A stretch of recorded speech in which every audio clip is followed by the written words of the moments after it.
Hi guys, welcome back to my channel. So today guys, I'll be showing you how to make a full wig using just 200 grams. I'll be sharing with you the do's and don'ts, so please keep on watching. What I have here is my company's hair. These are raw single donor double drawn hair. Each bundle is 100 grams. What I have here is 16 inches, so definitely these two bundles will be 200 grams. I just want to show you what one bundle looks like. Very nice, very full. It is double drawn, very luscious. As you can see, I'm combing it out for you to see the thickness of it. Also, this is our 5x5 Swiss HD lace closure, made with exactly the same hair. As you can see, it's really good and really nice. The first thing I like to do is to sew my label on it, because I just feel it's better this way instead of after making the hair. It gets a little messy. The next thing I like to do is to customize my wig cap. This is a custom measurement for a medium size, like an average medium size. Guys, if you want a video on this, please encourage me with likes, encourage me with subscription, because I actually do charge people to teach them how to customize a dome cap. Now, as you can see, our 5x5 closure is perfectly laid flat on our dome cap. Now, anything after a 4x4 is quite difficult, so I have a separate video on this. It's already edited, it's already scheduled to be published in 4 days time, so don't worry about me saying I will do and then I will still not do. Okay guys, I'll just be showing you how I stitch. I will do one blanket stitch method here, and I always like to leave enough space so that when I'm attaching my last weft to it, it won't look bulky and messy. Yes guys, it's very important that you attach your last weft to your closure. I'll be showing you and then I'll be explaining why, so please keep on watching.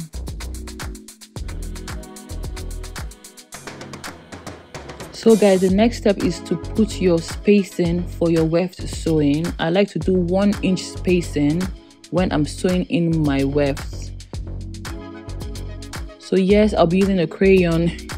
I'm using my kids' crayon, guys. Please don't report me to these children. Yes, crayons are very economical, and honestly I feel they are better than Sharpies. Sharpies, they dry really fast and they really do stain the lace and hardly come off, but crayons actually are inexpensive and they come out really fast. Now when I get to 2 inches, I like to just put a dot on 0.5 inch spacing, just in case I have extra wefts to put there, which most of the time I do not.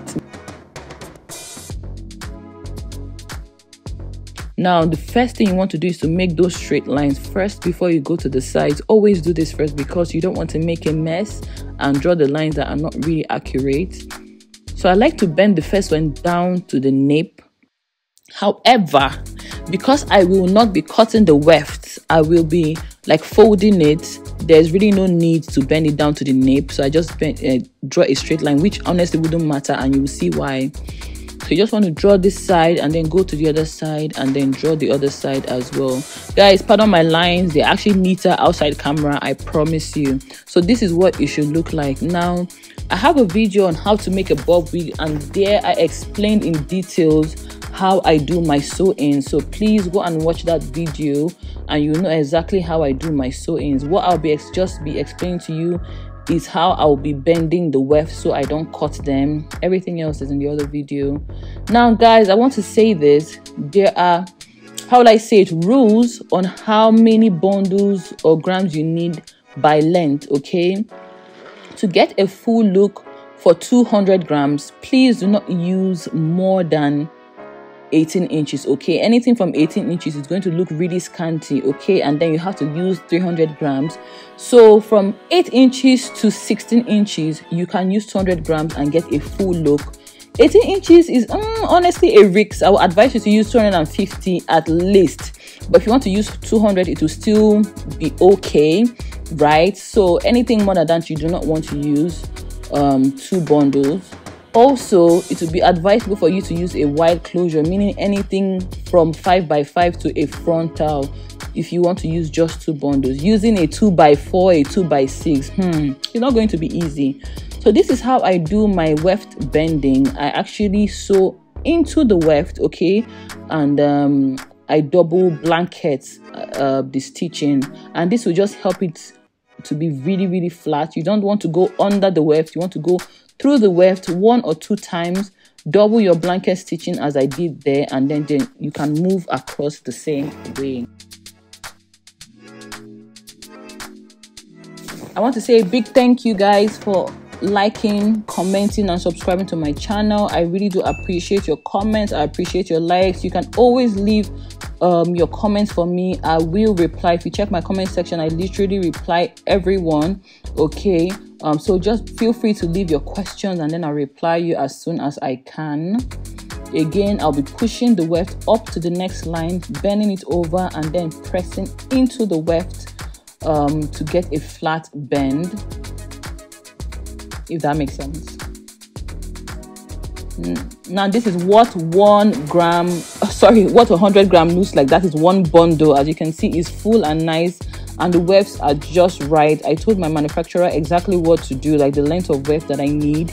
Okay, all these things are things you need to discuss if you're a hair supplier. So we'll just be sewing in our next bundle. I'll be rushing it as well, because what is there to see now? Nothing. We can always go to my previous video to see how I do my sewings. Again, bend, curve. I literally did not cut this hair till the last part of it. I bent to the end. Even the part that was supposed to be very close to the closure, I bent it as well. Once you sew through the weft, trust me, it's going to be really flat. I also have a secret method on how to bend towards the closure, and I'll be sharing that later, because currently I'm charging to teach people some of these things. So this method I'm showing you is actually nice, but obviously I have my own signature look and trade secret that I work with. Again, the bundle, sorry, I forgot to mention, the bundles are not single, they are double. I doubled the weft. The wefts are not single. I'm not sewing them on single. Now again, I wanted to say the reason why you need to sew your last weft together with your closure is that it reduces the tension and pressure on your closure. That is why sometimes you see people, their closures will be tearing. You need to sew them together to increase the durability of it. Now that's the last part of our weft. I didn't feel the need to bend that because it was really small and it's going to be really difficult to bend, so I just cut it off.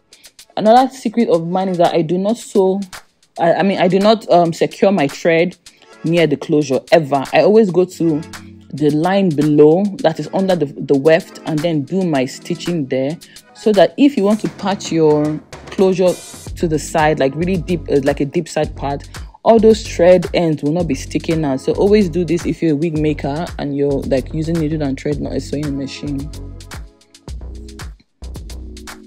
So I'll be securing it, and that's it guys. It's quite easy to make a wig, trust me. If you follow these steps and that of my last video, you'll be doing an amazing job. So I'll just be showing what the hair looks like before I wash it, and then what it looks like after styling. So this is what it looks like. As you can see, very full. For my corporate ladies, my natural ladies, ladies who don't like excess volume, ladies who are trying to save money, this is for you. This is what it looks like called. I'll be leaving a separate video on how to professionally style hair and get your closure to look flat and beautiful. So this is what it looks like. As you can see, it's quite full, natural full, and nice and luscious. So if you want to purchase this hair, send us a DM. Thank you for watching this video. Comment, like, subscribe to my channel. Bye.